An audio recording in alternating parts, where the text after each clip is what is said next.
Eto na nga yung day 7 sa pagbubuo natin ng makina ng TMX 125 natin na balak natin gawing scrambler build. Na medyo natagalan nga lang tayo nito mga nakaraang buwan dahil nga sa marami tayong ginawa. Mula sa makina, sa wheelset hanggang sa wirings ay binuo na rin natin hanggang sa mapatakbo.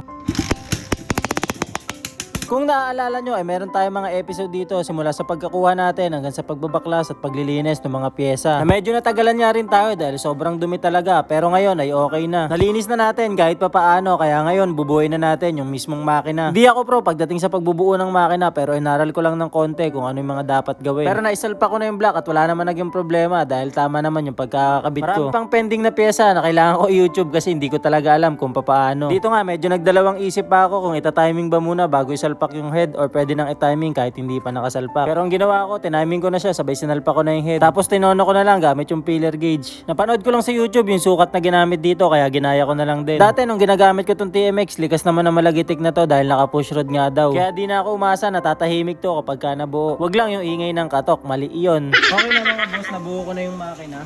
Ang kailangan ko na lang is ikabit to or mount sa ating chassis na fully painted na rin. Kasi ito, ibablock ko pa to. Kasi ito, hinuloy ko talaga itong gawin eh.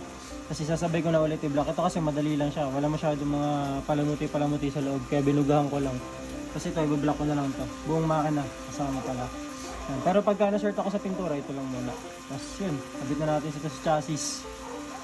Yung rear bushing ay pinalitan ko na rin ng bago dahil nga umalog na yung sprocket nito sa sobrang luma. Tapos yung mga kalakalawang ng rims tsaka ng rayos medyo binaklas ko lang hanggang sa abot ng aking makakaya. Tapos old bearing pa rin yung gamit ko, ginrasahan ko lang, wala naman kalog. Yung front shock ay na-repair ko na kaya maganda na ulit yung plate. Tapos yung dalawang gulong ready to salpak na. Parehas na malinis at parehas may grasa. At kahit pa paano nagkaroon na ng mukha yung motor natin. Ngayon guys, buo na natin siya kahit pa paano itong part na to. Tapos yung engine na lang. Yung engine gusto ko na siyang isalpak dito. Pero kasi ang iniisip ko, ang bigat na ito. Nung binaklas natin kasi ito, kung maaalala nyo, may katulong tayo si Kuya Kim. Shoutout kay Kuya Kim, salamat sa pagtulong. Pero ngayon kasi, parang busy si Kuya Kim. Ang alam ko, ang pasok na is 9 ang out niya. So, anong oras pa lang 7 AM or 8 AM. Susubukan natin na iangat to, salpak natin to doon para yung ibang wirings. Medyo nalilito kasi ako sa part na mga excess wirings. Pero kabisado ko siya. So, sadyang matagal na lang talaga tayo nung yung memories ko ba nung ilang months na kasi nung binaklas ko to, siguro medyo nag-fade na. Pero madali lang naman siya, kaya.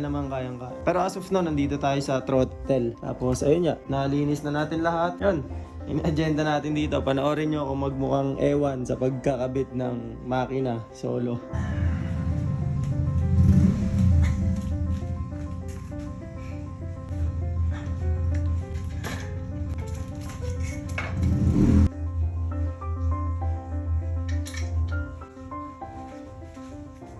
Yun, angat na natin siya. Medyo nahirapan tayo. Ang inuna ko muna itong pansalo niya, itong tornilyo na to. Hindi ko siya mapasok pa kasi nga tumama na to. Hindi ko pala natanggal yung tornilyo na to. Bali ito, papasok ko dito. Yun, ito muna yung tatanggalin ko. Then, angat ko na to. Tapos tornilyo to, tapos tornilyo to. Tapos the rest, ayun na. Yung mga bracket na lang siya na naiwan dito. Mga pag ganun-ganun. Yun, kahit pa paano, nakakabit naman natin siya. Nakakapagod nga lang. Pero pag nabuyan, magiging worth it yan. Naikabit na rin natin yung mga ibang pyesa at nag-work na sila lahat. Pati mga wirings ay inayos ko na rin. May mga konting sira pero kaya namang gawin. At yun, update guys, nasa pipe banda na tayo. Kaso may problema nga which is itong bracket niya ng pipe. Kaya nilabas natin siya para pag winelding natin is masukat natin. Pansamantala lang nawiweldingan ko siya dito. Kasi ito yung bracket ko putol. Tapos ito nga yung shock natin. Ito wala to, pang Mio to. Pinang-suporta ko lang kanina. Dahil wala yung stock shock na. So ayun na lang yung mga problema dito. Tsaka yung upuan natin. Upuan natin dito, ito siya. Sobrang kalawang na nung ilalim. Kaya hindi ko na rin pinapatong. Baka magkaroon pa ng dumi or makaputol pa ng wire kasi nakakasugat na yung mga bracket niya sa ilalim. Mga kalawang na siya na yero. So ayun na lang. Konti na lang yung gagawin natin dito. Tapos iti-test drive na natin. Sana tumakbo. Ay, battery pa pala. Wala tayong battery. Pero goods na yan. So ngayon guys ay di ba nailabas na nga natin itong motor. Testing natin yung kanyang kapabilidad kung gagana nga ba to. Testing na natin.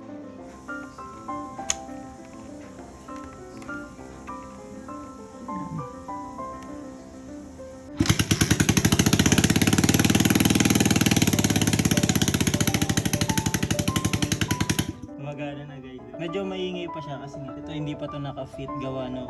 Yung ating bracket dito sa tambucho ay tira, gagawin pa natin ng paraan. DIY welding tayo kahit di tayo ganun kagaling. Pero at least yung top overhaul natin sa kanya is walang ganung lagitek.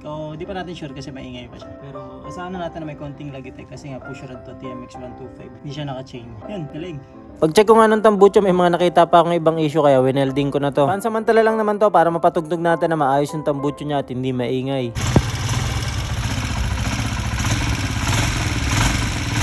So far, nabuo na natin siya kahit papaano. Marami pang kulang pero kahit papaano umusad tayo. Yun lang, salamat!